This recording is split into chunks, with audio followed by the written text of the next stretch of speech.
Hey guys, Mike here, and in this video I'm going to compare the specs of the new iPhone 5s with those of the Samsung Galaxy S4, so you'll know exactly what are the main differences between these two devices. Let's start with the looks. The iPhone 5s is almost an identical twin of last year's iPhone 5, with the same metallic body and sleek form factor.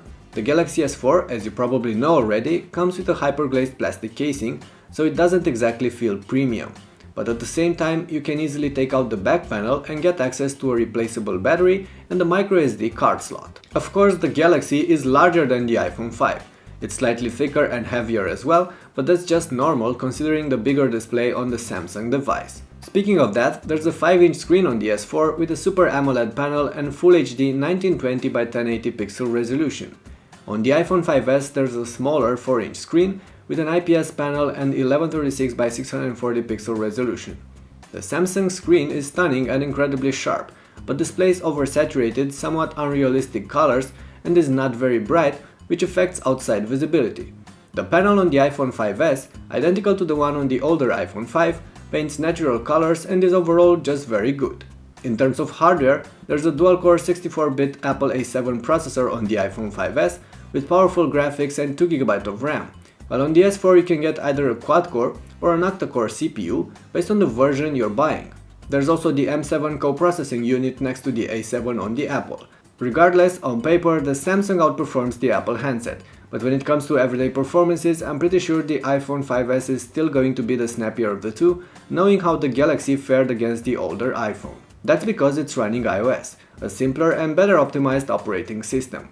There's Android on the Galaxy S4 with TouchWiz on top and a handful of Samsung preloaded apps and features. We're not going to talk about those in here, but you probably know all about the gestures and the eye tracking features of the S4. Oh, and if you don't mind getting an unlocked S4, you might want to have a look at that Google Galaxy S4 version, with vanilla Android and none of that Samsung software add-ons. These aside, let's focus on the connectivity options and the sensors.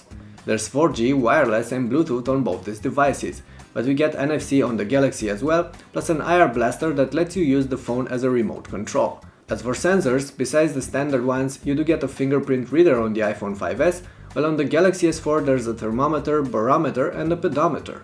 As for the cameras, well, both feature front and rear shooters. The one on top of the screen of the S4 can take 1080p recordings, while the one on the iPhone settles for only 720p clips. On the back, there's a 13-megapixel camera on the Samsung and an 8-megapixel one on the iPhone, so on paper, the Galaxy might seem like the better shooter. It also packs a more complex camera interface with all sorts of shooting modes and manual option. But the 5s bundles a brighter lens and physically a larger sensor, improved image stabilization and dual flash.